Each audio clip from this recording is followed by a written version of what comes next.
नमस्कार दोस्तों, स्वागत है आप सभी का आपके अपने YouTube channel JS topic study पर। तो दोस्तों, आज की वीडियो में हम लेकर आए हैं प्रश्नावली 3.3। इसके पहले की वीडियो में हम आपको प्रतिस्थापन विधि के बारे में बता चुके हैं। तो आज इस वीडियो में हम पढ़ने वाले हैं विलोपन विधि के बारे में।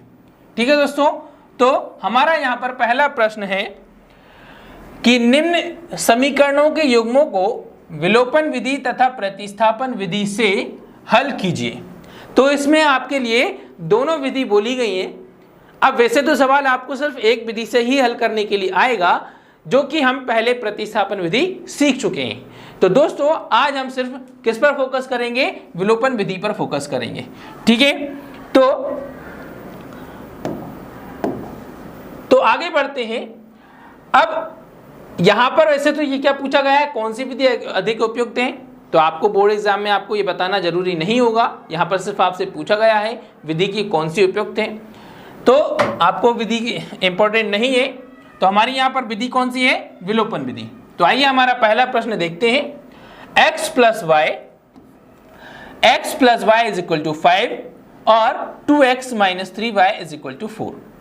ठीक है दोस्तों, तो हमारे इस पहले सवाल में हम आगे बढ़ते हैं। तो हमारा सवाल क्या है, एक बार और देख लें। x plus y is equal to 5, 2x minus 3y is equal to 4। तो इस तरह से आपके सामने ये दो समीकरण हैं। कितने बच्चों? ये दो समीकरण हैं। अब विलोपन विधि की शुरुआत करने से पहले आपको क्या ध्यान देना है, तो आइए इस पर फोकस करते हैं। तो सबसे पहले आपको क्या करना है, आपके सामने यहां पर दो चर दिए गए हैं, x और y। आपको क्या करना है, दोनों में से किसी एक चर के गुणांक, ठीक है बच्चों, क्या आपको गुणांक, ठीक है, जो कि मैं आपको पहले गुणांक के बारे में बता चुका हूं, गुणांकों को आपको बराबर करना है। क्या करना है बच्चों? आपको किसी भी एक चर के गुणांक को बराबर करना है। यहां पर देखें तो x और y आप जो आप करना चाहें, जिसको दोनों में से किसी को भी कर सकते हैं। तो आइए हम क्या करते हैं, y के गुणांक बराबर करते हैं। ठीक है, तो अब y के गुणांक, यहां पहले समीकरण में y के गुणांक क्या है? 1 है, और यहां पर y का गुणांक क्या है? 3 है। ठीक है बच्चों, तो हम क्या करें, 1 को 3 बना सकते हैं। ठीक है बच्चों, 3 को 1 तो नहीं बनाएंगे, हम क्या करेंगे, 1 को 3 बनाएंगे। और सीधा सा तरीका यह है कि आप क्या करें, समीकरण 2 के गुणांक को, ठीक है बच्चों, समीकरण 2 के गुणांक को समीकरण 1 में और समीकरण 1 के गुणांक को समीकरण 2 में गुणा कर दे। तो इस प्रकार से भी आप आसानी से गुणांकों को समान कर सकते हैं। अब गुणांक समान करने से पहले आपको एक लाइन लिखना होगी। तो क्या लिखेंगे? तो हम लिखेंगे समीकरण 1 में 3 तथा समीकरण 2 में 1 का गुणा करने पर। ठीक है बच्चों, इस प्रकार से आपको लाइन लिखना है, गुणा करने पर। ओके बच्चों, तो क्या लिखेंगे, समीकरण 1 में 3 का, तो समीकरण 1 हमारा यहाँ है, उसमें हमको क्या, किसका, 3 का गुणा करना है। ठीक है बच्चों, और समीकरण 2 में 1 का गुणा, तो समीकरण 2 ये है, और इसमें आपको किसका, 1 का गुणा करना है। ठीक है बच्चों, इस प्रकार से आप गुणा में उसे लिख देंगे। अब गुणा में लिखने के बाद अब क्या करना, हमने क्या बोला है, समीकरण में गुणा करने के लिए कहा है। ठीक है, समीकरण, किसी एक चर की बात नहीं हो रही, पूरे समीकरण की बात हो रही है। ठीक है बच्चों, तो संख्या को पूरे समीकरण से गुणा करना है। तो जैसे कि हम 3 का गुणा x में करते हैं तो वो हो जाता है 3x। ठीक है बच्चों, फिर 3 का गुणा y में करते हैं तो वो हो जाता है 3y।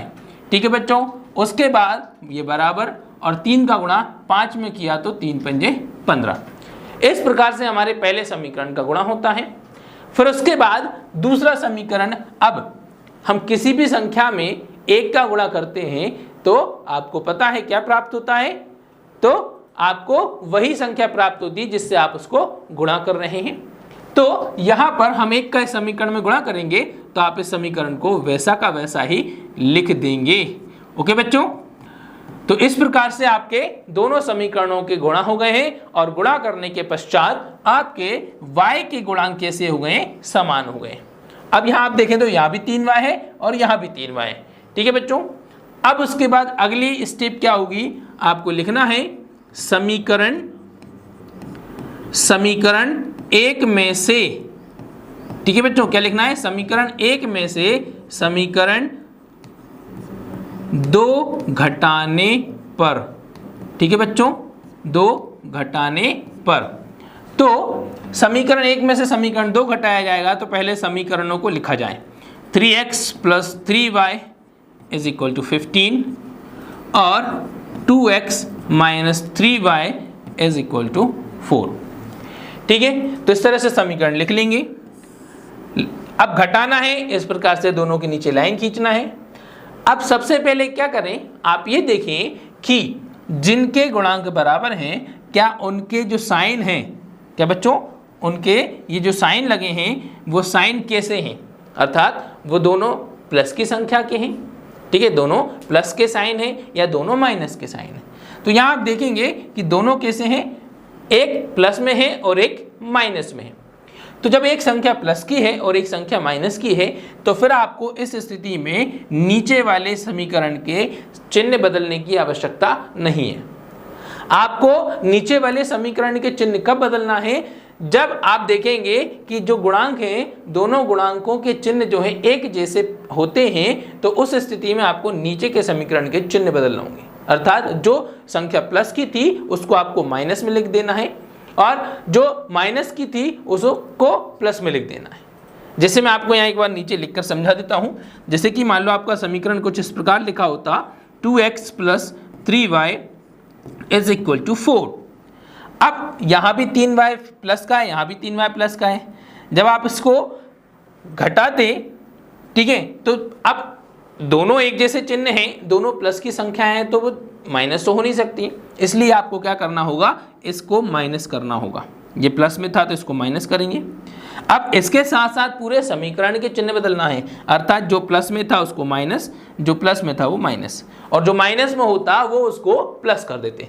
तो इस प्रकार से आप ये नीचे वाले समीकरण के चिन्ह को परिवर्तित करेंगे। ठीक है बच्चों, समझ गए होंगे आप। आइए आगे बढ़ते हैं। तो अब इनकी बात करें, यहाँ दोनों विपरीत चिन्ह के हैं, 3y माइनस 3y, तो 3y में से 3y माइनस होगा तो क्या बचा, कुछ नहीं, तो आप उसको इस तरह से कैंसिल कर देंगे। अब आप यहाँ देखें तो ये 3x प्लस का है, ये 2x प्लस का है, दोनों प्लस के चिन्ह की संख्याएं हैं तो दोनों प्लस होकर 5x हो जाएंगी। यहाँ पर आप देखेंगे तो 15 प्लस 4 दोनों प्लस के हैं तो ये 19 हो जाएगा। ठीक है बच्चों, अब इसके बाद आपको क्या करना है, x का मान ज्ञात करना है। उसके लिए आपको क्या करना होगा, 5 का पक्षांतर करना होगा। तो आपको यहाँ प्राप्त होगा x इज इक्वल टू 19/5। तो इस प्रकार ये आपका x का मान यहाँ पर प्राप्त हो जाता है। ठीक है बच्चों, तो यहाँ तो आपको ये प्रतिस्थापन से भी आसान होने वाली है। ठीक है बच्चों, ये विधि जो है आपकी प्रतिस्थापन विधि से भी आसान आपको लगने वाली है, क्योंकि बहुत कम समय में और बहुत आसानी से हो जाएगी। आइए देखिए, अब हम यहाँ x का मान निकाल चुके हैं, तो आइए अब चलते हैं अपने y के मान के लिए। तो y का मान ज्ञात करने के लिए आपके पास यहाँ पर 2 ही समीकरण है। ठीक है, प्रतिस्थापन की तरह कोई तीसरा समीकरण नहीं है। यहाँ पर कितने समीकरण हैं, 2 समीकरण है। अर्थात अब इस x के मान को आप क्या कर सकते हैं, किसी भी पहले या दूसरे दोनों समीकरणों में से किसी एक में आप इसका मान रखकर अगला चर जो कि y बचा हुआ है उसका मान ज्ञात कर सकते हैं। तो आइए हम लिखते हैं, जैसे कि हम यहाँ पहला समीकरण ले लेते हैं, तो लिखेंगे समीकरण 1 में, ठीक है बच्चों, क्या लिखना है, समीकरण 1 में x का मान रखने पर। ठीक है बच्चों, समीकरण 1 में x का मान रखने पर। तो जैसा कि मैं आपको पहले बता चुका हूं, आपको क्या करना है, पहले समीकरण लिखना है। तो पहले समीकरण लिखा जाएगा x plus y is equal to 5। ये समीकरण लिख लिया। अब x का मान है 19/5, 19/5, तो x की जगह पर आप लिख देंगे अपना x का मान, तो 19/5 plus y is equal to 5। अब आपको y का मान पता करना है, तो उसके लिए आपको क्या करना होगा, इस जो आपकी जो अचर राशि है अर्थात जो x का मान था जो यहाँ पर, उसको आप पक्षांतर कर देंगे तो ये उस तरफ पक्षांतर होकर क्या हो जाएगा, माइनस हो जाएगा। क्या हो जाएगा बच्चों, माइनस में आ जाएगा। अब यहाँ पर लिखा गया y बराबर 5 माइनस 19/5। अब ये एक भिन्न संख्या है घटाने के लिए, तो भिन्न संख्या को जब घटाएंगे तो क्या करना होता है आपको, एक तो एलसीएम लेना होता है, ठीक है, बट्टे में 1 लगाकर एलसीएम लेकर हल कर लें। और सबसे आसान तरीका जो आपको हम बता दें तो आपको क्या करना है, इस स्थिति में जब इस तरह से आपको प्लस या माइनस करना हो तो आप इस नीचे भाग वाली संख्या को इस वाली संख्या से तिर्यक गुणा कर देना है। क्या करना है बच्चों, तिर्यक गुणा करना है। तो 5 का 5 में गुणा किया तो होता है 5 25 माइनस 19, और अब ये 5 जो है दोनों के भाग में आ जाएगा। ठीक है बच्चों, तो अब आप एलसीएम लेकर हल करें या ऐसे तिर्यक गुणा करके हल करें, बात एक ही होगी। एलसीएम लेने में थोड़ा सा कुछ सेकंड्स आपको लग सकते हैं और आप सीधा तिर्यक गुणा कर देंगे तो बहुत जल्दी हो जाएगा वो। अब आगे क्या करें, तो 25 माइनस 19 तो होता है 6/5। तो बच्चों इस प्रकार आपने देखा कि यहां पर आपको कितनी आसानी से आपको y का मान भी प्राप्त हो गया। आई होप आपको ये प्रोसेस जो है बहुत आसानी से समझ में आ गई होगी, क्योंकि इसमें बहुत ज़्यादा आपको कुछ करना नहीं है, बहुत ज़्यादा हमें आपको समीकरण में हेर फेर नहीं करना है। सिर्फ आपको क्या करना है, एक बात ध्यान देनी है कि आपको क्या करना है, गुणांक, जो कि मैं आपको पहले ही बता चुका हूँ गुणांक क्या होते हैं, गुणांकों को समान करना है। किसको समान करना है, गुणांकों को समान करना है। किसके, किसी भी एक चर के गुणांक समान करने हैं। तो बस यहाँ पर इस बात पर ध्यान देना है, बाकी आपकी प्रोसेस सिंपल वही होगी। ठीक है, तो क्या करना है, इस प्रकार से आप देख लें किसी भी एक चर जिस x के या y के जिसके आप करना चाहें, कोई प्रॉब्लम नहीं है आप कि x के करें या y के करें। ठीक है, आप x के y के किसी के भी कर सकते हैं, तो इस प्रकार से कर लेंगे। ठीक है, और मैंने आपको सिंपल सा तरीका बता दिया गुणांक बराबर करने के लिए कि दूसरे समीकरण के गुणांक को पहले में गुणा कर दो, पहले वाले गुणांक को दूसरे समीकरण में गुणा कर दो, प्रॉब्लम खत्म। ठीक है बच्चों, आइए तो अब चलते हैं अपने अगले सवाल की ओर। तो हमारा अगला सवाल जो है, अब यहां पर आप देखेंगे कि आपको 4 सवाल दिए गए हैं, सभी में आपको विलोपन विधि और प्रतिस्थापन विधि करनी है।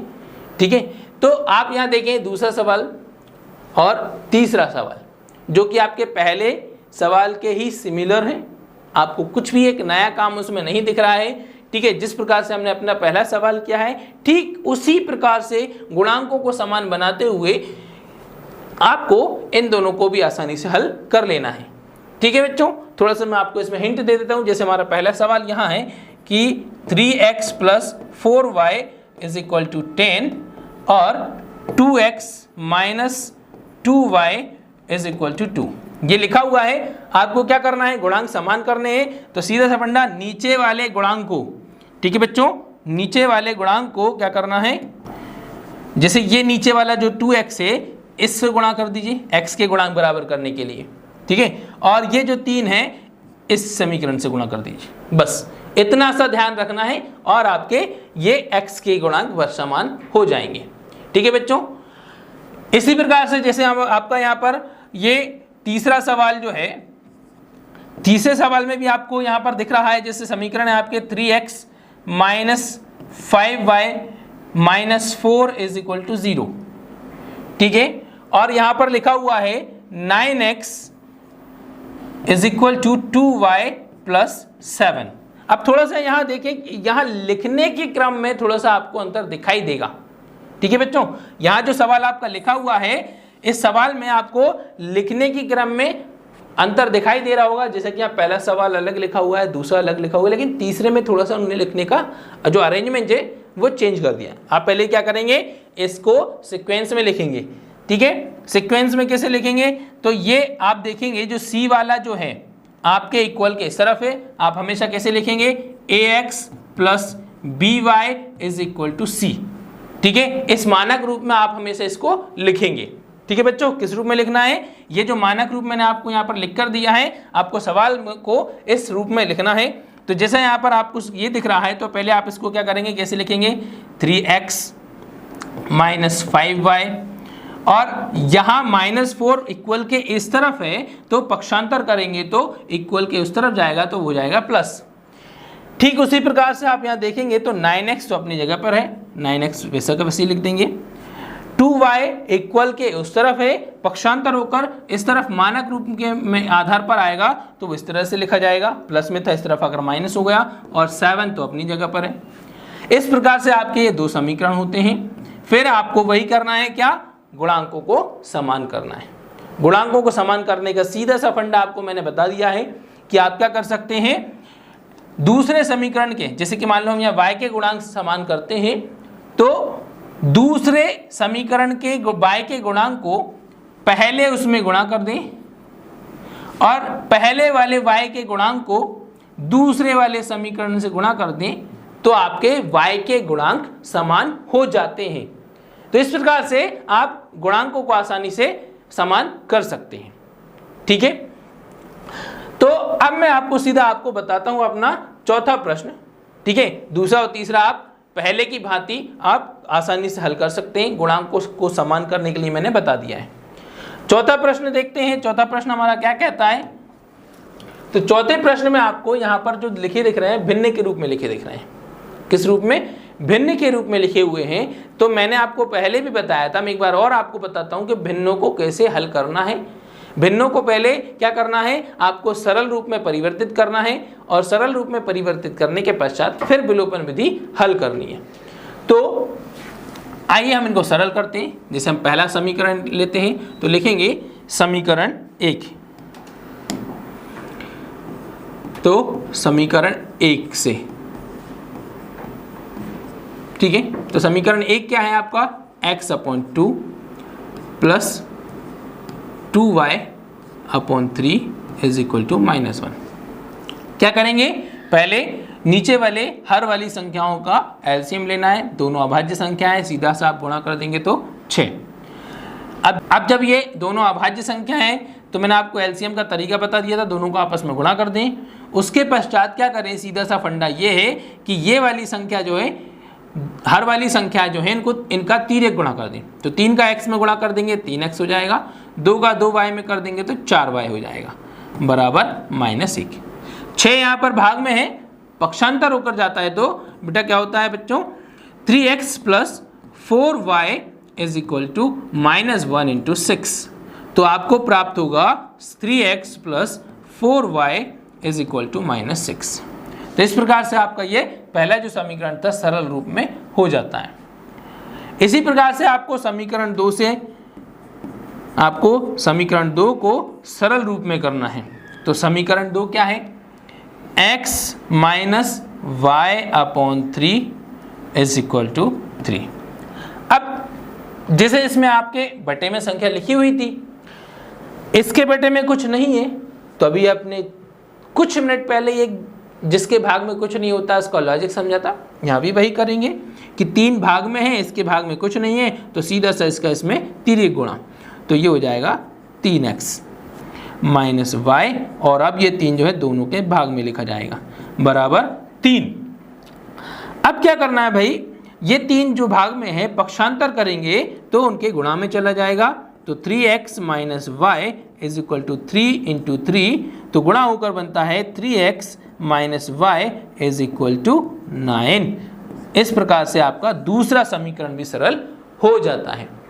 अब हमने चूंकि दूसरा समीकरण भी हमने सरल कर लिया है, अब आपको क्या करना होगा, विलोपन विधि हल करनी होगी। ठीक है, तो अपनी विलोपन विधि पर आते हैं। तो दोनों समीकरण लिख लेते हैं हम साथ में। तो पहला समीकरण है 3x plus 4y is equal to -6। दूसरा समीकरण देखें, 3x minus y is equal to 9। अब भाई विलोपन विधि का हल करने का सबसे पहला नियम क्या है बच्चों, कि सबसे पहले हमारा नियम यह है कि उनके गुणांकों को समान करना। किसके, किसी भी एक चर के गुणांक को समान करना। अब आप यहां देखेंगे तो भाई x के गुणांक जो हैं पहले से ही समान दिए गए हैं, तो क्या अब आपको गुणांकों को समान करने की आवश्यकता है, तो नहीं। अब जब गुणांकों को समान करने की आवश्यकता नहीं है तो आपको फिर उसमें कुछ करना नहीं है, तो मतलब आपको यहाँ पर लिखने की जरूरत नहीं है कौन सी लाइन कि समीकरण 1 में इसका या समीकरण 2 में उसका गुणा करने पर, ऐसा आपको कुछ भी नहीं लिखना है। फिर आपको सीधा सा क्या करना है, जो आपका समीकरण 1 था, एक समीकरण में से समीकरण 2 को सीधा आपको घटाना है। ठीक है, मतलब एक चर का विलोपन करना है, एक चर को आपको गायब कर देना है, उसको विलुप्त करना है।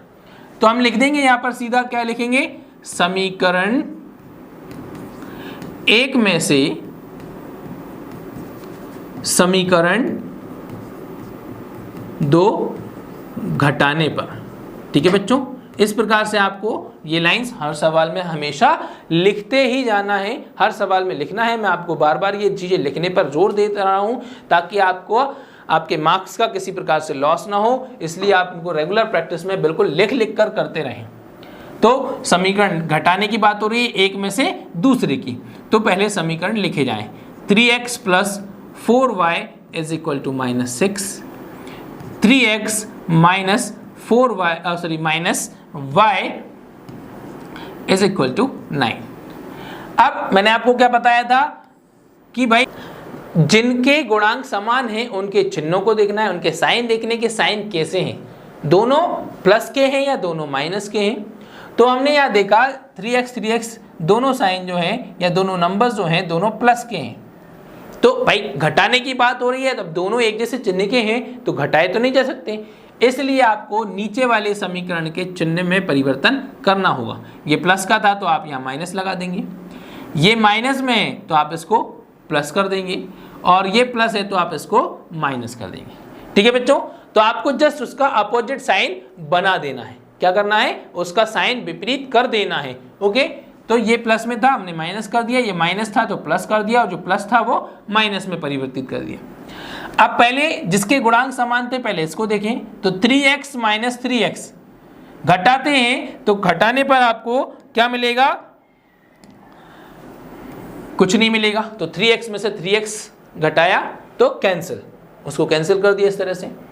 अब आप यहां देखें 4y + y, तो वो क्या है, दोनों प्लस के साइन के हैं, ये 1y ये 4y प्लस होकर हो जाते हैं 5y। क्या हो जाता है 5y। और -6 और -9 दोनों माइनस की संख्याएं हैं।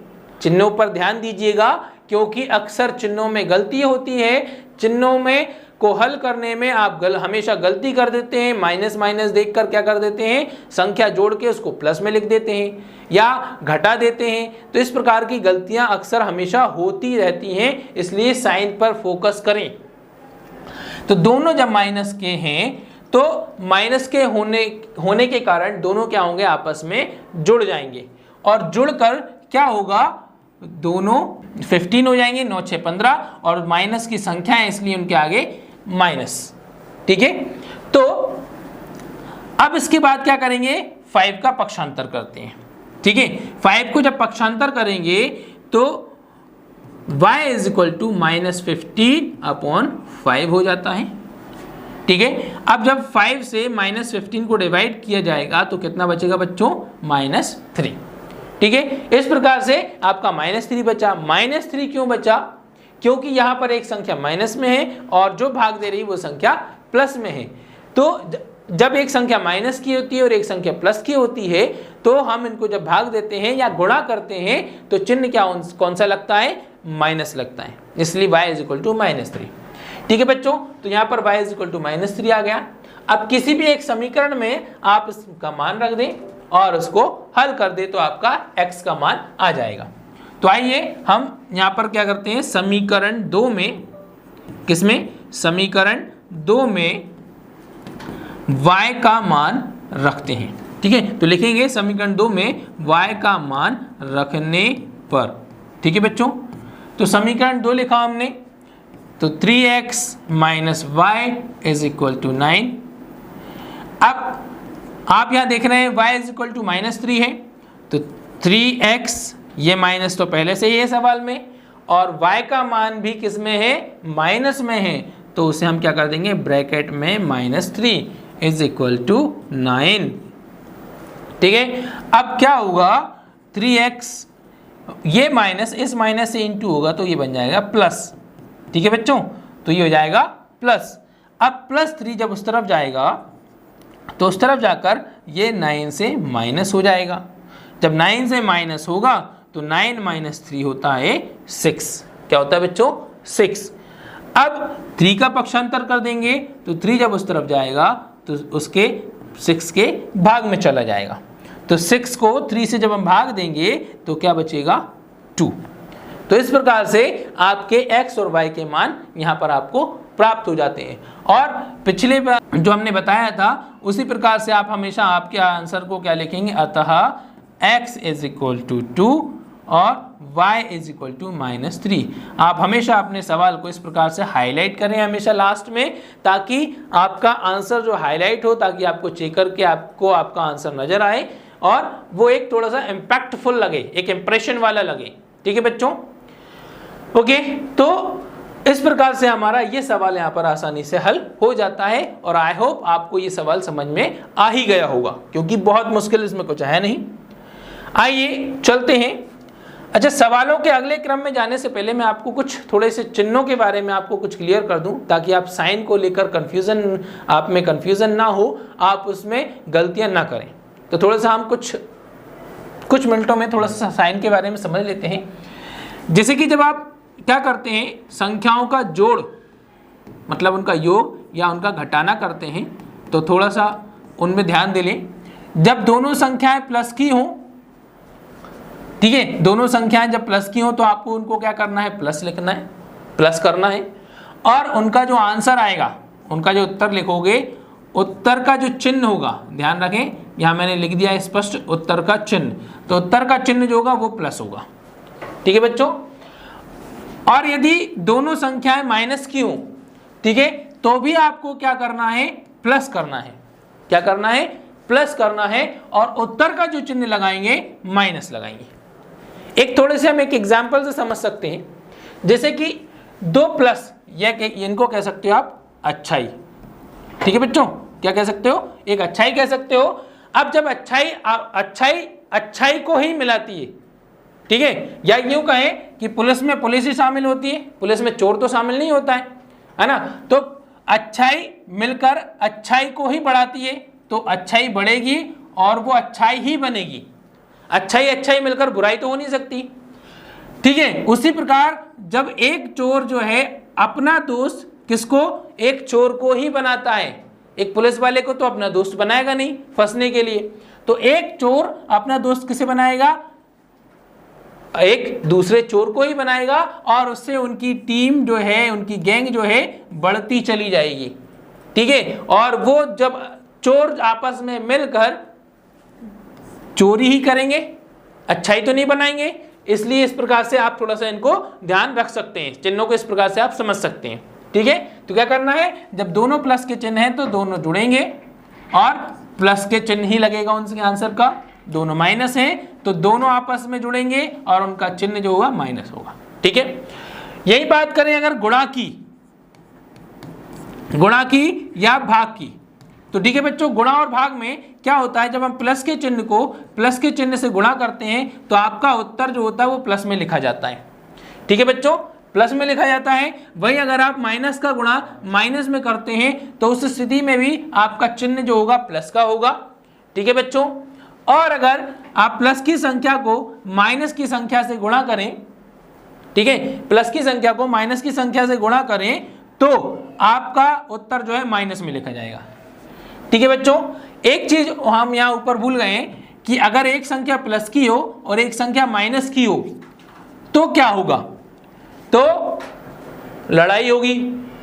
ठीक है, अच्छाई और बुराई की लड़ाई होगी। ठीक है, तो लड़ाई होगी मतलब वो क्या होंगे? माइनस होंगे। अब माइनस होंगे तो भाई जब अच्छाई और बुराई की लड़ाई होती है, देवताओं और असुरों की लड़ाई हुई, तो लड़ाई में जीता कौन? देवता भारी पड़े मतलब देवता ज्यादा हुए, मतलब अच्छाई प्लस ज्यादा हुआ, तो आपका आंसर का चिन्ह जो होगा प्लस हो जाएगा। और माइनस असुर ज्यादा हो गए, ठीक है, बुराई ज्यादा हो गई, तो आपके आंसर का चिन्ह क्या लग जाए? तो इस प्रकार से आप ये चिन्हों को आसानी से सवाल में गलती के बिना आसानी से हल कर सकते हैं। ठीक है बच्चों, चलिए तो आगे बढ़ते हैं अपने सवाल की ओर। अब यहां पर आपकी आती हैं वर्ड प्रॉब्लम्स। ठीक है बच्चों, क्या आती हैं? वर्ड प्रॉब्लम्स आती हैं। तो वर्ड प्रॉब्लम में चलिए सवाल पढ़ते हैं। निम्न समस्याओं में रैखिक समीकरणों के युग्म बनाइए। क्या करना है? रैखिक समीकरणों के युग्म बनाने हैं, जोड़े बनाने हैं, और उनके हल क्या करने हैं? और उनके हल यदि उनका अस्तित्व हो। क्या कह रहे हैं यहां पर बच्चों? यदि उनका अस्तित्व हो। अब अस्तित्व की वाली बात क्या आगे देखते हैं। अस्तित्व हो विलोपन विधि से ज्ञात कीजिए। ठीक है बच्चों, तो विलोपन विधि तो अपन ने समझ ही ली अभी कि कैसे हल करनी है, किस प्रकार हल की जाती है। अब अस्तित्व की बात हो रही है, तो चलिए अस्तित्व के बारे में बताते हैं। पहले हम अपनी वर्ड प्रॉब्लम को पढ़ते हैं। तो ध्यान से पढ़े सवाल को। यदि हम अंश में, ठीक है बच्चों, क्या कह रहे हैं? यदि हम अंश में एक जोड़ दें तथा हर में एक घटा दें। ठीक है बच्चों, क्या कह रहे हैं? यदि हम अंश में एक जोड़ दें तथा हर में एक घटा दें तो भिन्न एक में बदल जाती है। भिन्न किस में बदल जाती है? एक में बदल जाती है। यदि हर में एक जोड़ दें, ठीक है, अंश के लिए कुछ नहीं कहा गया, सिर्फ बोला यदि हर में एक जोड़ दें तो यह 1/2 हो जाती है। ठीक है बच्चों, फिर वह भिन्न क्या है? क्या बताना है आपको? वह भिन्न क्या है? तो यहां पर आपको भिन्न ज्ञात करनी है। तो भिन्न ज्ञात करने के लिए क्या करेंगे? लिखेंगे हल। अब भिन्न ज्ञात करना है तो सबसे पहले क्या लिखा जाएगा? माना कि, क्या लिखा जाएगा? माना कि भिन्न जो है, भिन्न क्या है? भिन्न बराबर x/y। ठीक है, इस प्रकार से भिन्न लिख देंगे। अब जब भिन्न लिख दिया तो सबसे पहली स्थिति में क्या बोला गया था? यदि हम अंश में एक जोड़ दें तथा हर में एक घटा दें, तो लिखेंगे पहली शर्त के अनुसार या प्रथम स्थिति के अनुसार। प्रथम स्थिति के अनुसार। ठीक है बच्चों, तो प्रथम स्थिति में क्या कहा गया है? यदि अंश में एक जोड़ दें तो अंश है x, उसमें एक जोड़ दें, तथा हर में एक घटा दें। हर है हमारा y और उसमें से एक घटा दें, तो क्या हो जाता है? भिन्न एक में बदल जाती है। तो जो बदल जाता है वो बराबर में लिख दिया जाता है। सिंपल सा लॉजिक है। आपसे जैसा कह रहे हैं, जैसा सवाल में लिखा हुआ है, आप सिंपल सा उसको वैसे पढ़ें और वैसा का वैसा कर दें।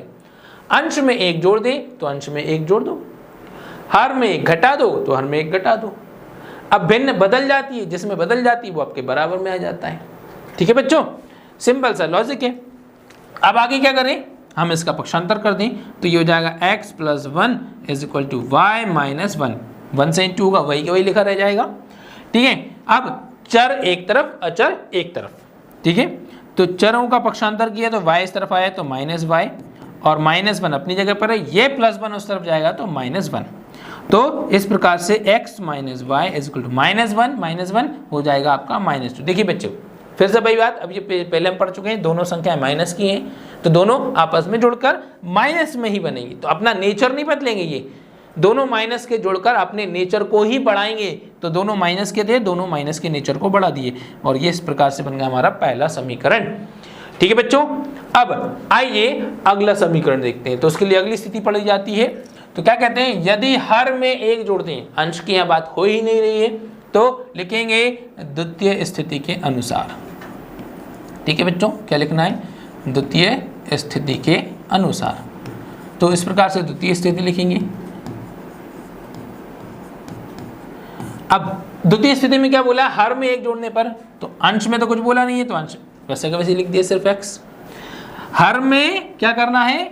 एक जोड़ दें तो हर क्या है? y, और जोड़ नहीं दिया हमने 1, तो भिन्न बदल जाती है किसमें? 1/2 हो जाती है। ठीक है, अब उसी प्रकार से जिस प्रकार से यहाँ किया था कि जो भाग में थे उनका पक्षांतर कर देंगे तो दूसरी तरफ वो गुणा में चले जाएंगे। दो भाग में है, x के गुणा में जाएगा तो लिख दिया 2x, y + 1 उस तरफ पक्षांतर होगा तो सीधा 1 से इंटू होगा तो वही के वही रह जाएगा। चर इस तरफ ले आते हैं तो 2x - y = 1। अब इस प्रकार से हमारा ये दूसरा समीकरण बन जाता है। ठीक है बच्चों, तो इस तरह से हमारा ये दूसरा समीकरण भी बन गया। अब क्या करना है, विलोपन विधि हल करनी है। ठीक है बच्चों, तो विलोपन विधि हल करते हैं। चलिए आइए, तो विलोपन विधि हल करते हैं।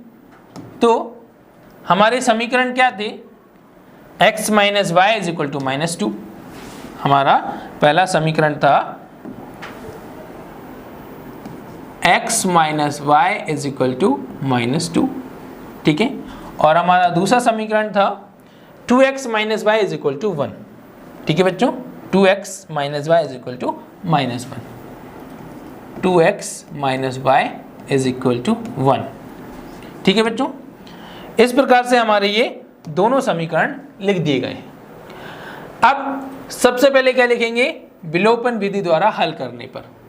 ठीक है, क्या लिखेंगे बच्चों, विलोपन विधि द्वारा हल करने पर। ठीक है, अब विलोपन विधि द्वारा हल करेंगे तो सबसे पहला नियम क्या बच्चों, कि गुणांकों को समान करना है। तो आइए गुणांक समान करते हैं। तो सबसे पहले यह देख लें, y के गुणांक आपको समान दिख रहे हैं, तो गुणांकों को समान करने की आवश्यकता नहीं है।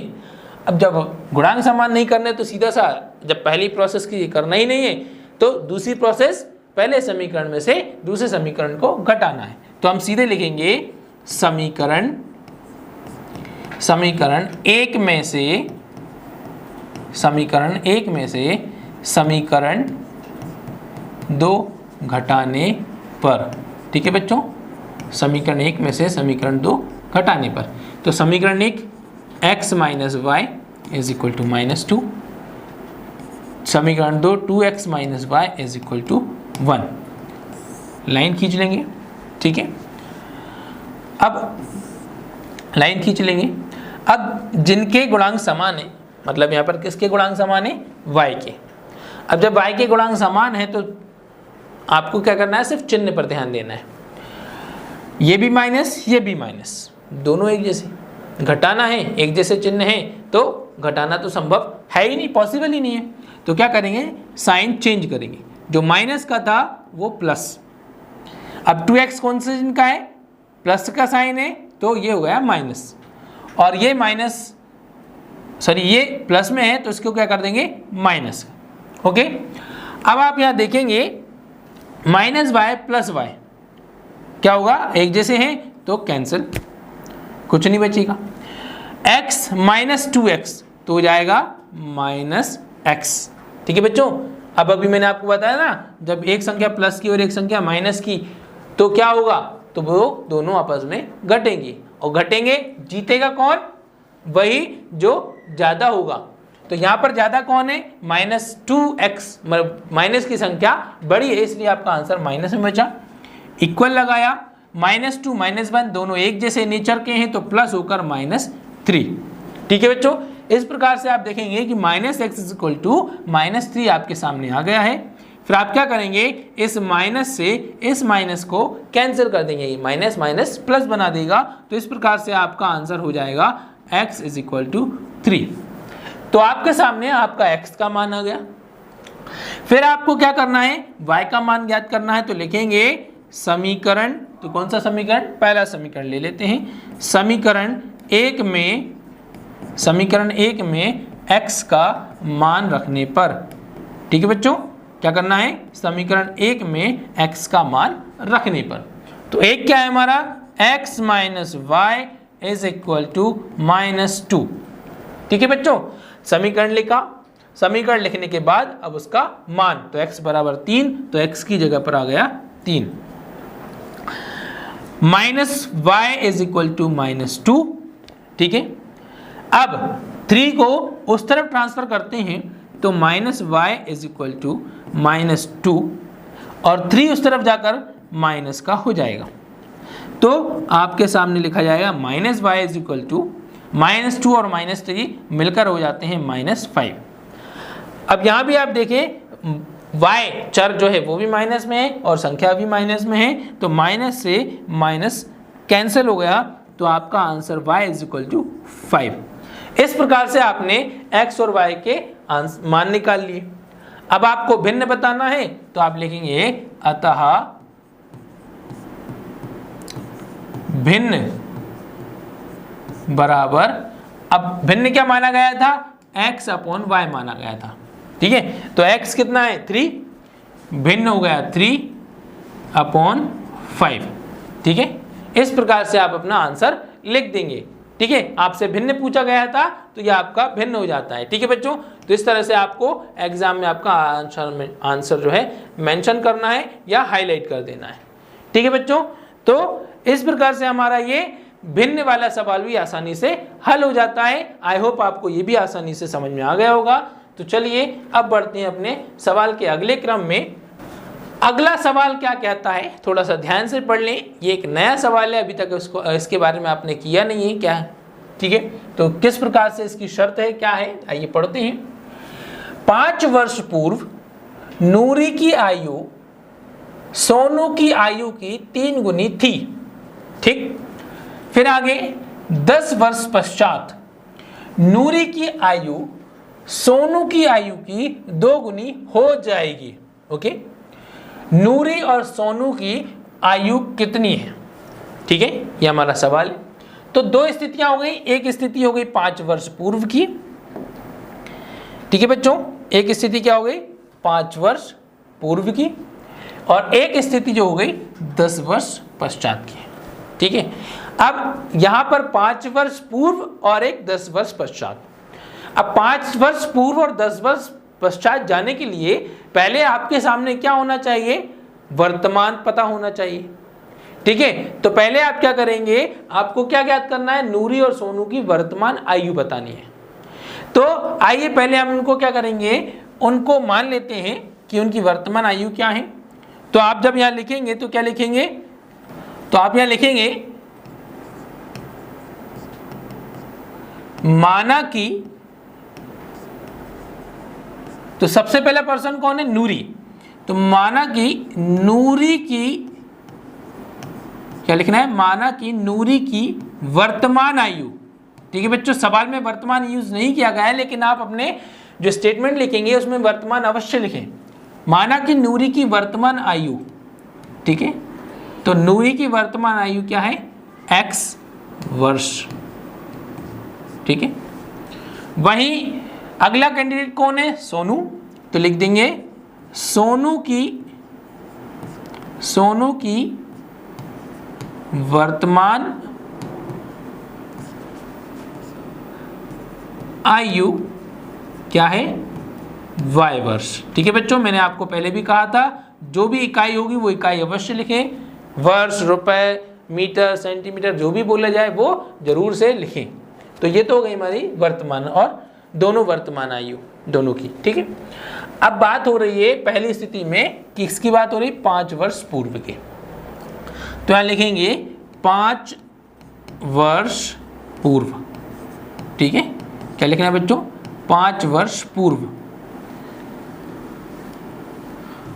तो 5 वर्ष पूर्व की स्थिति कैसे बनेगी।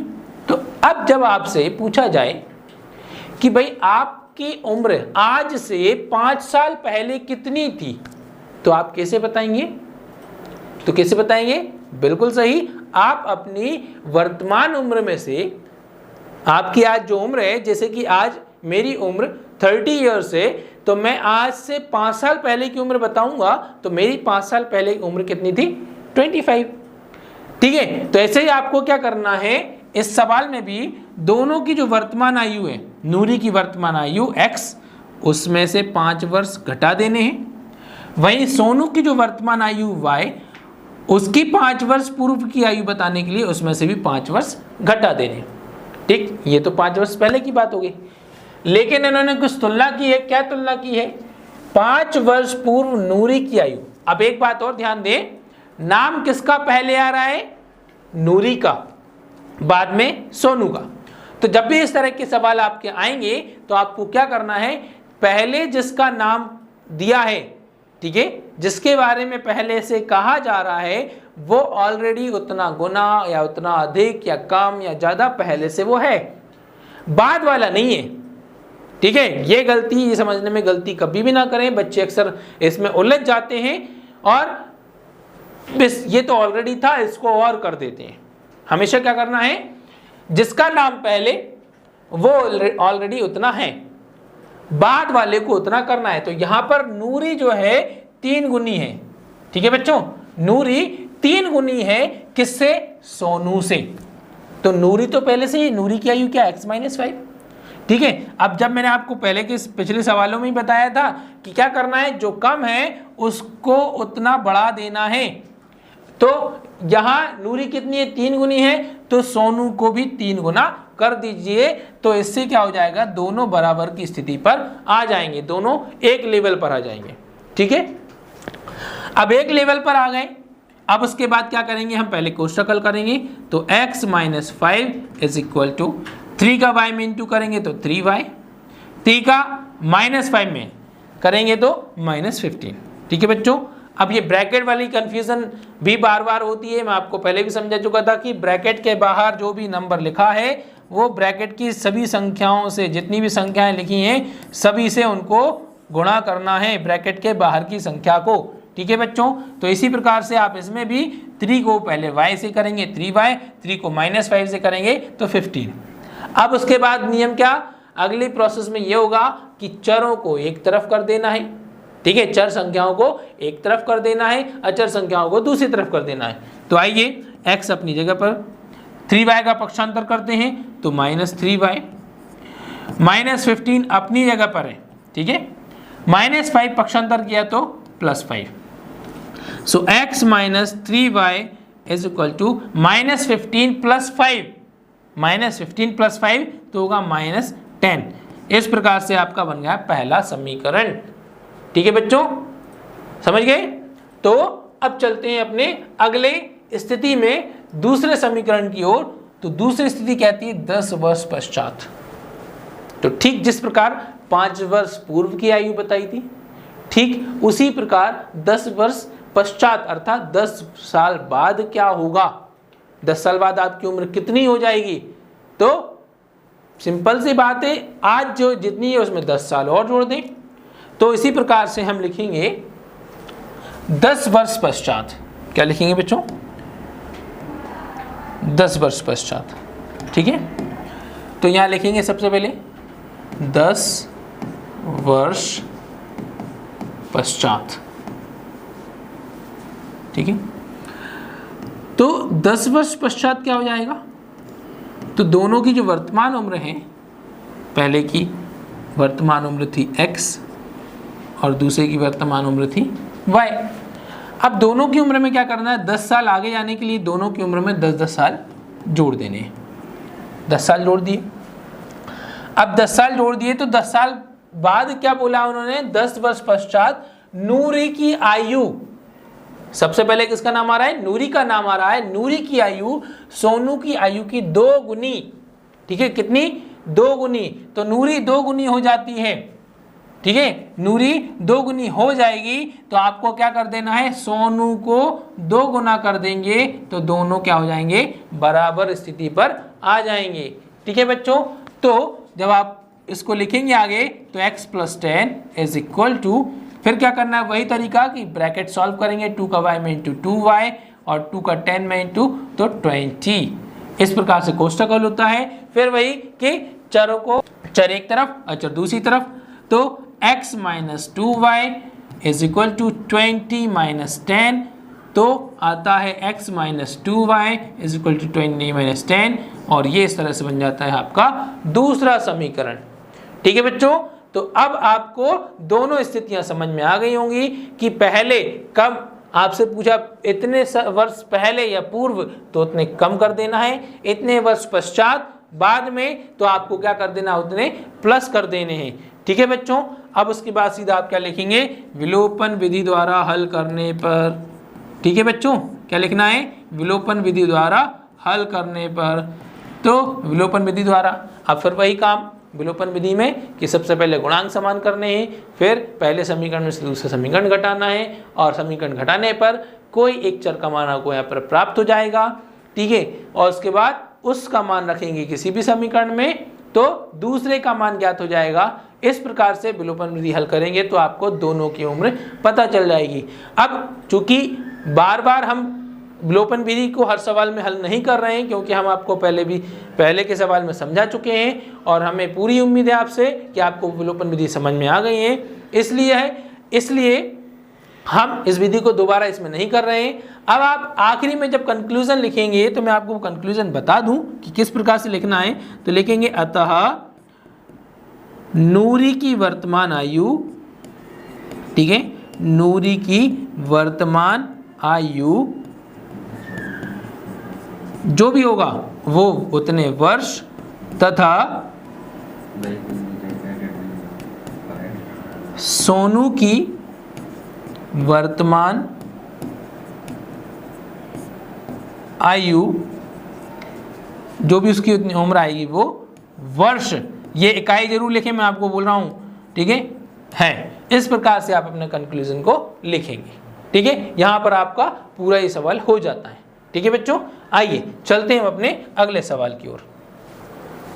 अगला सवाल क्या कह रहा है, 2 अंकों की संख्या के अंकों का योग 9 है, ठीक है बच्चों। 2 अंकों की संख्या के अंकों का योग 9 है। इस संख्या का 9 गुना, ठीक है, जो भी पहले संख्या थी उसका 9 गुना संख्या के अंकों को पलटने से बनी संख्या का 2 गुना है। एक बार और ध्यान दे लें, ये कंफ्यूज करने वाली कंडीशन है। इस संख्या का 9 गुना संख्या के अंकों को पलटने से बनी संख्या का 2 गुना है, वह संख्या ज्ञात कीजिए, ठीक है बच्चों। कितने अंकों की संख्या? 2 अंकों की संख्या। अब 2 अंकों की संख्या क्या होती है? जैसे कि 10, 15, 25, 39, है ना। इन सभी में क्या होता है, 2 अंक आते हैं, आपको यहां पर दिखाई दे रहे हैं, जैसे कि 10, ठीक है, 25, 49, 51। तो इस प्रकार से ये सभी क्या है, 2 अंकों की संख्या है, ठीक है बच्चों। अब जब ये 2 अंकों की संख्या है तो मतलब इसमें इकाई दहाई है, ठीक है। आपने अपनी छोटी क्लास में, 4वीं 5वीं क्लास में आपको विस्तारित रूप सिखाया गया था, ठीक है। तो उस विस्तारित रूप की यहाँ पर आपको आवश्यकता लगेगी। जैसे यहाँ पर 51 का विस्तारित जब रूप जब आप लिखेंगे तो क्या लिखा जाएगा 50 + 1। अब ये 50 कहाँ से आ गया? तो 50 मतलब 5 कौन से स्थान पर है? दहाई के स्थान पर है। दहाई अर्थात होता है, दहाई क्या होता है? दहाई का मतलब होता है 10, अर्थात इस 5 में, मतलब 5 का जब स्थानीय मान निकाला गया, इस 5 का स्थानीय मान निकाला गया तो 5 में 10 का गुणा किया और इकाई के स्थान पर 1 है, 1 में 1 का गुणा होगा तो 1 ही रहेगा, तो 5 × 10 हो जाता है 50 + 1। तो इस विस्तारित रूप की आवश्यकता आपको इसमें पढ़ने वाली है। तो आइए कैसे हम समझते हैं, ठीक है। तो क्या ज्ञात करना है? वह संख्या, कौन सी संख्या? 2 अंकों की संख्या। अब 2 अंकों की संख्या ज्ञात करनी है, तो 2 अंकों की संख्या की बात हो रही है, तो हम सबसे पहले 2 अंकों की संख्या को मान लेते हैं, ठीक है। माना कि, ठीक है, जब हल करना शुरुआत करेंगे तो क्या लिखेंगे? माना कि 2 अंकों की संख्या, 2 अंकों की संख्या बराबर x y, ठीक है बच्चों। 2 अंकों की संख्या क्या हो गई? x y। 2 अंक आने चाहिए तो x y 2 अंक दर्शाएंगे, मतलब y जो है पहला इकाई का अंक हो गया और x हो गया दहाई का अंक हो गया, ठीक है। अब सबसे पहली स्थिति पड़ी जाए कि 2 अंकों की संख्या के अंकों का योग, ठीक है। जिस प्रकार से अक्षरों को मिलाकर शब्द बनते हैं और शब्दों को मिलाकर वाक्य बनते हैं, उसी प्रकार से अंकों को मिलाकर संख्या बनती है। तो यहाँ ये संख्या जो है 2 अंकों को मिलाकर बनी है और यहाँ दोनों अंकों का योग क्या बोला जा रहा है? 9 बोला जा रहा है। तो लिखेंगे प्रथम स्थिति के अनुसार, ठीक है बच्चों। क्या लिखेंगे? प्रथम स्थिति के अनुसार। तो प्रथम स्थिति के अनुसार, तो प्रथम स्थिति में बोला गया दोनों अंकों का योग। तो पहला अंक ये, दूसरा अंक ये, और उसका क्या? योग। तो उनका योग वो कितना होता है? 9। ये बन गया पहला समीकरण, ठीक है। ये तो सिंपल था बिल्कुल ही। अब वहीं द्वितीय स्थिति, थोड़ा सा यहाँ आपको कंफ्यूजन की स्थिति बनती है, इसलिए आपको ध्यान देने की जरूरत है। हम आपके लिए बहुत आसान बना देंगे ये। तो द्वितीय स्थिति के अनुसार तो द्वितीय स्थिति क्या कहती है, इस संख्या का 9 गुना। संख्या क्या थी, xy। xy अभी आपको मैंने विस्तारित रूप समझाया था, ठीक है। अब उस विस्तारित रूप के प्रयोग की आवश्यकता आ गई है। ये इकाई, ये दहाई, ठीक है बच्चों। दहाई के स्थान पर कौन है, x है, तो हम x में 10 का गुणा कर देंगे, ठीक है बच्चों। क्या करेंगे, x में 10 का गुणा कर देंगे। क्यों कर देंगे, क्योंकि x जो दहाई के स्थान पर है, इसलिए दहाई मतलब 10, तो दहाई वाले अंक में 10 का गुणा। और y इकाई के स्थान पर है, तो y को वैसा का वैसे ही लिख दिया। दूसरा कह रहे हैं इस संख्या का 9 गुना, तो हमने इसका 9 गुना लिख दिया। संख्या के अंकों को पलटने से बनी संख्या। अब पहले संख्या थी xy, पलटने पर क्या बन जाएगी, पलटने पर क्या बन जाएगी, yx बन जाएगी, ठीक है बच्चों। xy थी, yx हो जाएगी। अब यहां क्या हुआ पलटने पर कि जो दहाई पर था वो इकाई पर पहुंच गया, जो इकाई पर था वो दहाई पर हो गया। तो x अब इकाई के स्थान पर है, ठीक है, और y दहाई के स्थान पर है। तो जब y दहाई के स्थान पर y है, तो y में किसका, 10 का गुणा, और x इकाई के स्थान पर है तो प्लस x। तो इन्होंने कहा इस संख्या का 9 गुना, तो ये संख्या का 9 गुना जो कि पहले संख्या थी, इसका 9 गुना अंकों को पलटने से बनी संख्या का 2 गुना। पलटने पर ये संख्या बनी, इसका 2 गुना है। इस प्रकार से ये दोनों आपस में बराबर हो गए। अब जब बराबर हो गए, कोष्टकों को हल करेंगे।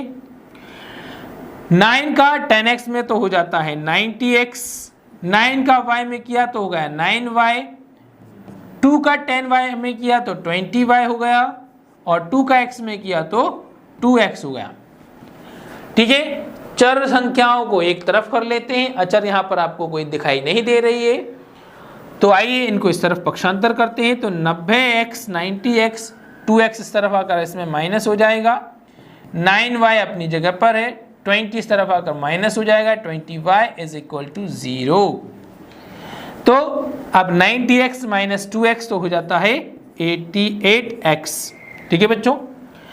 9y माइनस 20y माइनस की संख्या बड़ी है, इसलिए 11y इज इक्वल टू 0। क्या हो जाएगा बच्चों, 0।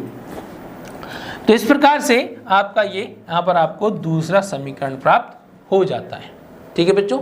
दूसरा समीकरण आ गया। अब फिर भाई क्या, विलोपन विधि हल करना है, लिखेंगे। विलोपन विधि द्वारा हल करने पर x और y के मान ज्ञात करेंगे, कर लेंगे, ठीक। तो बिल्कुल आप श्योर 100% अब आप इसको कर लेंगे, ठीक है। तो आप यहाँ पर एक्स वाई के मान ज्ञात करेंगे। अब बात आती है, एक्स वाई के मान तो आप ज्ञात कर लेंगे, कंक्लूजन कैसे लिखा जाएगा, ठीक है।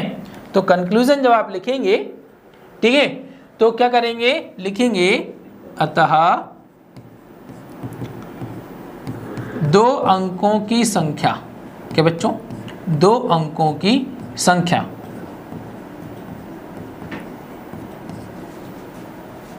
एक्स वाई बराबर आपके जो भी 2 अंक आए, मान लो कि जैसा कि आप देखते हैं कि यदि आप x का मान, आपका x का मान 1 आता है तथा y का मान 8 आता है, तो जिस क्रम में आपके एक्स वाई लिखे हैं उसी क्रम में आपको क्या करना है, इनके मानों को लिख देना है।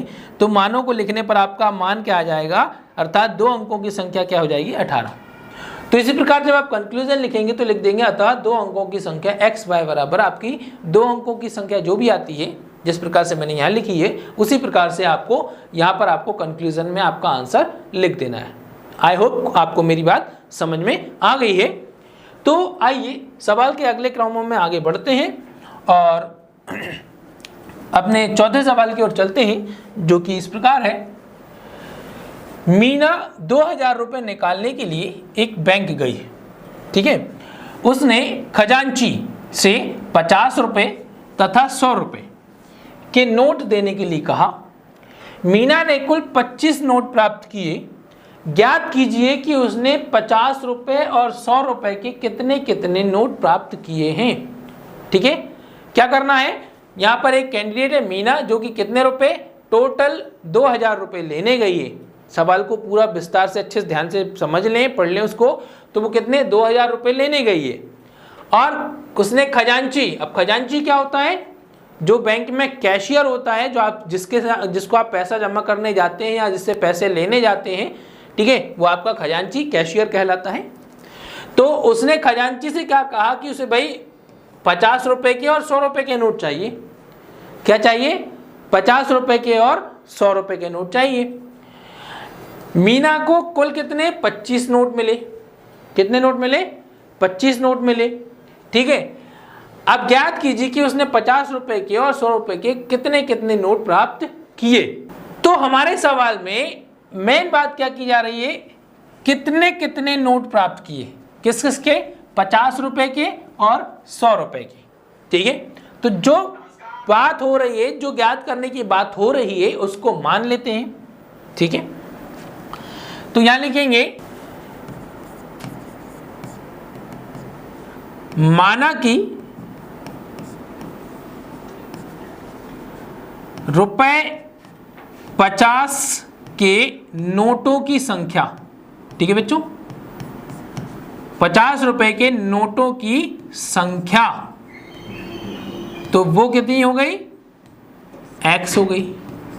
ठीक है, वहीं रुपए 100 के नोटों की संख्या, ठीक है, 100 रुपए के नोटों की संख्या, तो 100 रुपए के नोट हो गए कितने आपके, y नोट हो गए। ठीक, ये तो नोटों की संख्या मान ली गई। अब सबसे पहली बात, आपके 50 रुपए के कुल नोट कितने हैं, x नोट हैं। 100 रुपए के कुल नोट हैं कितने, y नोट हैं। ठीक है, और मीना को कुल कितने नोट मिले हैं, कितने, 25 नोट मिले हैं। ठीक है बच्चों, तो पहली स्थिति तो बहुत सिंपल सी है आपके सामने कि लिखेंगे प्रथम स्थिति के अनुसार। तो पहली स्थिति अब आप समझ गए होंगे क्या है। तो पहली स्थिति है आपकी, कुल नोटों की संख्या कितनी है, 25, और आपके पास नोट कितने कितने, 50 रुपए के नोट हैं x और 100 रुपए के नोट हैं y, और दोनों कुल मिलाकर होते हैं 25 नोट। इस प्रकार से आपकी पहली स्थिति तो यहां आपकी बनी गई। अब दूसरी, वो भी आसान है, इतना हिसाब किताब तो आपने अपनी जिंदगी में सीखा ही होगा। तो देखते हैं द्वितीय स्थिति के अनुसार, और बात जब नोटों की आए तो नोटों की स्थिति, और बात जब नोटों की आए तो नोट तो हर कोई गिन लेता है और नोट के हिसाब तो हर कोई लगा लेता है। तो फिर तो आप पढ़े लिखे बच्चे हो, है ना, एजुकेटेड बच्चे हो, है ना, एजुकेशन ले रहे हो। तो भाई यहाँ हम बात कर रहे हैं कि कुल नोट, कुल रुपए जो कितने हैं, 2000 रुपए हैं। कितने हैं, कुल 2000 रुपए हैं, और 2000 रुपए में उसके 50 रुपए के और 100 रुपए के नोट हैं। अब एक नोट की कीमत कितनी, 50 रुपए, और 50 रुपए के कुल नोट कितने, x। दोनों का आपस में गुणा कर दिया तो 50 रुपए के नोटों की कुल कीमत पता चलेगी। ठीक उसी प्रकार से एक नोट की कीमत है 100 रुपए। ठीक है बच्चों, एक नोट की कीमत है 100 रुपए, और 100 रुपए वाले नोटों की कुल संख्या जो है y, तो एक नोट की कीमत को कुल नोटों से जब आप गुणा करते हैं तो 100 रुपए वाले नोटों की कुल कीमत पता चल जाएगी, और 50 रुपए के नोटों की कुल कीमत प्लस 100 रुपए के नोटों की कुल कीमत। तो मीना बैंक कितने रुपए लेने गई थी बच्चों, तो वो 2000 रुपए लेने गई थी। तो इस प्रकार से आपका ये समीकरण बना। अब आप इसको इसके निम्नतम रूप में भी लिख सकते हैं। कैसे, आप इसको 50 से भाग दे दें, 50 से कम 50, 50 दूनी 100। ठीक है, तो ये लिखा x, ये लिखा प्लस 2y, और 50 से जब इसको भी भाग दिए तो 50 चुक्को होगा 200 और 0 का 0। इस प्रकार से आप इसको सरल करके आप इसके निम्नतम रूप में लिख सकते हैं और सवाल को अपने आसान बना सकते हैं। ठीक है बच्चों, तो इस प्रकार से कितनी आसानी से हमारा ये समीकरण दोनों बन जाते हैं। ठीक है, आइए आगे फिर वही बात होगी आपकी कि वही विलोपन विधि द्वारा हल करने पर, और हम विलोपन विधि समझ ही चुके हैं किस प्रकार से आपको हल करनी है। ठीक है, हमें अब आपको हर सवाल में एक्सप्लेन करने की आवश्यकता बिल्कुल नहीं लगती है, तो आप इसको विलोपन विधि द्वारा हल कर लेंगे। तो आइए चलते हैं अपने अगले अंतिम प्रश्न की ओर, जो कि इस प्रकार है। थोड़ा सा देखने में आपको बहुत बड़ा एक हौवे की तरह लग रहा होगा, लेकिन सवाल बहुत ही सिंपल है। इसी प्रकार का सवाल हम अपनी प्रश्नावली पहली प्रश्न 3.2 में कर चुके हैं। ठीक है, नियत भाड़ा वाला सवाल जो हमने किया था, ठीक उसी प्रकार का ये भी है। क्या है, पढ़ते हैं। किराए पर पुस्तकें वाले किसी पुस्तकालय का प्रथम 3 दिनों का एक नियत किराया है तथा उसके बाद प्रत्येक अतिरिक्त दिन का अलग किराया है। ठीक है, यहां भी वही बात, नियत और अतिरिक्त। ठीक है, उस सवाल की बात ये भी है। तो उसके बाद प्रत्येक अतिरिक्त दिन का अलग किराया है। फिर सरिता ने 7 दिनों तक एक पुस्तक रखने के लिए 27 रुपये अदा किए। कितने दिनों तक? 7 दिनों तक। ठीक है, यहां कुल दिन बताए इन्होंने कि कुल 7 दिनों तक जो है उसने रखने के लिए कितने 27 रुपये अदा किए, जबकि सुशी ने एक पुस्तक 5 दिनों तक रखने के 21 रुपये अदा किए। नियत किराया और प्रत्येक अतिरिक्त दिन का किराया ज्ञात कीजिए। तो पिछले यही सवाल हम अपनी पिछली प्रश्नावली में भी कर चुके हैं। आइए देखते हैं इसमें भी क्या होता है।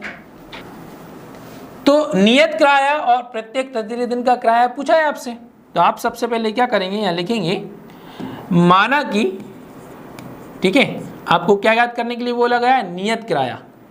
तो माना कि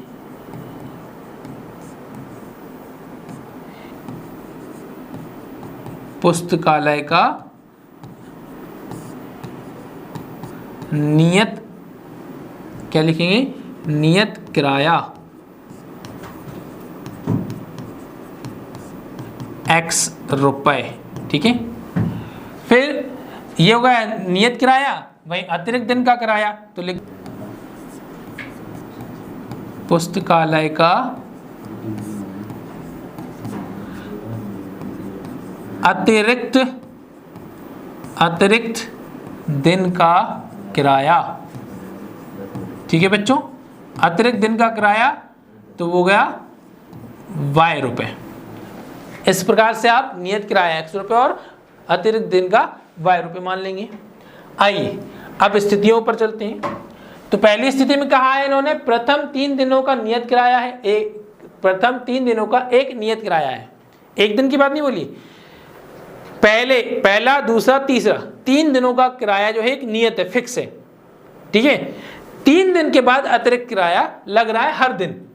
ठीक है, उसके बाद प्रत्येक अतिरिक्त दिन का अलग किराया है। ठीक है, 3 दिन का तो एक फिक्स है और उसके बाद अतिरिक्त दिन का अलग है। अब उसने कितने दिन, 7 दिनों, कितने दिन की बात हो रही, 7 दिन की बात हो रही बच्चों।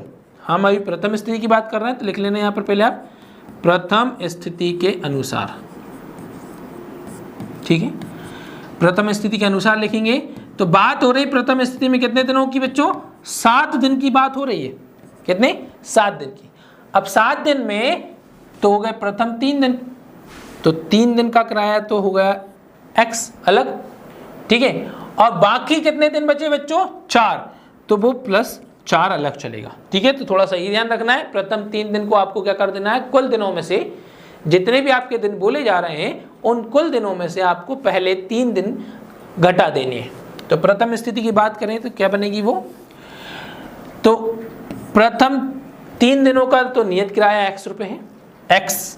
बाकी कितने दिन बचे बच्चों, 4 दिन, तो अगला हो जाएगा 4Y, क्योंकि प्रत्येक दिन का अतिरिक्त किराया लग रहा है।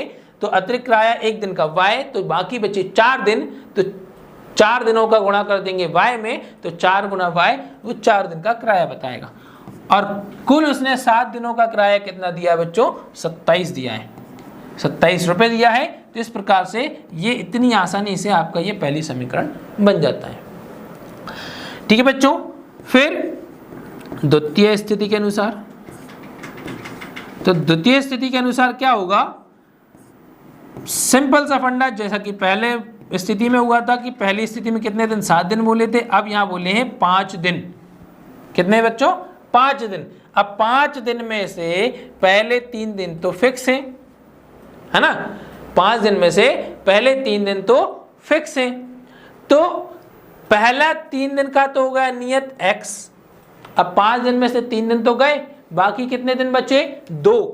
तो अगला अतिरिक्त किराया बन जाएगा 2 दिन का। कितने दिन का बच्चों? 2 दिन का किराया बन जाएगा, और वो किराया कितना दिया गया है आपको? 21 रुपए दिया गया है, तो बराबर में 21 लिख देंगे। इस प्रकार से आपकी यहाँ पर आपका दूसरा समीकरण भी बन जाता है। तो इस तरह से आपके सामने ये 2 समीकरण हैं। आइए इसको हम विलोपन विधि से हल करते हैं। ठीक है, तो यह हमारा अंतिम सवाल है, और इसमें हम एक बार और विलोपन विधि हल करने जा रहे हैं। यदि आपको अभी भी कुछ कंफ्यूजन हो तो आप थोड़ा सा पेशेंसली आप थोड़ा सा इसको समझने की कोशिश करें, बहुत आसान सी विधि है। तो आइए हम अपनी विधि की ओर चलते हैं। तो इस प्रकार से आपके ये 2 समीकरण हैं, ठीक है, जो आपने अभी ज्ञात किए हैं। फिर हमारा सबसे पहला नियम क्या कहता है कि जो भी समीकरण है, दोनों समीकरणों में से किसी एक के गुणांक को समान करना है। तो समान करने के लिए देख लें भाई, तो आप यहाँ गुणांकों की तुलना करते हैं, तो दोनों के गुणांक कैसे हैं? x के गुणांक यहाँ पर आपको समान नजर आ रहे हैं, तो आपको गुणांक दोबारा बराबर करने की आवश्यकता नहीं है। अब जब गुणांक समान नहीं करने हैं, तो अगला नियम क्या कहता है कि पहले समीकरण में से दूसरे समीकरण को घटाना है। तो हम सीधा यहां लिखेंगे समीकरण 1 में से समीकरण 2 घटाने पर। ठीक है बच्चों, 1 में से समीकरण 2 घटाने पर। तो एक पहले समीकरण लिख लिया जाए, x + 4y = 27, x + 2y = 21। घटाएंगे, तो घटाने के लिए पहले क्या करना है? तुलना देख लें। तो दोनों x समान हैं, और दोनों के चिन्ह भी, दोनों के साइन भी कैसे हैं? समान हैं। अब जब दोनों के साइन समान हैं, इक्वल हैं, तो आपको क्या करना होगा? नीचे वाले समीकरण के साइन को परिवर्तित करना ही होगा। तो ये प्लस में है, तो हम इसको क्या कर देंगे? माइनस। यहाँ पर आप 2x देख रहे हैं जो कि प्लस का है, तो उसको भी आप क्या कर देंगे? माइनस में बदल देंगे। 21 भी प्लस का है, तो आप उसको माइनस में बदल देंगे। तो अब नीचे वाले जो चिन्ह पहले से जो थे, अब वो नहीं रहे, अब वो उनको जो बदल दिए गए वो नए चिन्ह हो गए। तो x - x cancel, 4y - 2y तो बचता है 2y, और 27 - 21 तो बचता है 6। तो y = आप क्या लिखेंगे? 6/2, तो y = हो जाएगा 3। इस प्रकार से आपका y का मान प्राप्त हो गया। उसके बाद y का मान निकाल लिया है, तो x का मान निकाल लेंगे। x के मान के लिए आप किसी भी समीकरण का प्रयोग कर सकते हैं। तो लिखेंगे समीकरण 2 में y का मान रखने पर। ठीक है बच्चों, y का मान रखने पर, तो y का मान रखेंगे, तो पहले समीकरण 2 लिख लिया जाए। वो क्या कहता है? x + 2y = 21, y = 3 है। सो x + 2 और y की वैल्यू रखेंगे तो वो ब्रैकेट में रखी जाएगी। ठीक है, मानों को हमेशा कोष्ठक में रखें। तो x = x + 2 × 3 6 = 21। सो x = 21 - 6, तो x = आपको मिलेगा 15। ठीक है बच्चों, तो इस प्रकार से आपके सामने x और y के दोनों मान जो हैं बिल्कुल आसानी से आपको प्राप्त हो जाते हैं। अब आपका कंक्लूजन लिखने का तरीका। ठीक है, आपसे क्या पूछा गया था? पुस्तकालय का नियत किराया, ठीक है, और एक अतिरिक्त दिन का किराया। तो आप जब यहाँ लिखेंगे तो लिखेंगे अतः पुस्तकालय का नियत किराया, तो x नियत किसको माना गया था? x को माना गया था। तो नियत किराया 15 रुपये, ठीक है, तथा एक अतिरिक्त दिन का किराया, एक अतिरिक्त दिन का किराया, तो एक अतिरिक्त दिन का किराया 15 रुपये है। तो इस प्रकार से आप अपने कंक्लूजन को लिखते हैं और इस प्रकार से आप अपने प्रत्येक सवाल को इस तरह से लिखते हुए एग्जीक्यूट करते हैं। यहाँ पर आपका सवाल समाप्त होता है और इस प्रकार से हमारी ये प्रश्नावली भी यहाँ पर समाप्त हो जाती है। आई होप आपको ये सारे सवाल और ये विलोपन विधि आपको बहुत अच्छे से समझ में आ गई हो। कृपया कर आप अपने फीडबैक हमें देते रहें, ठीक है। इसी के साथ हम मिलते हैं अपने अगले वीडियो में, ठीक है। जब तक के लिए जय हिंद, जय भारत।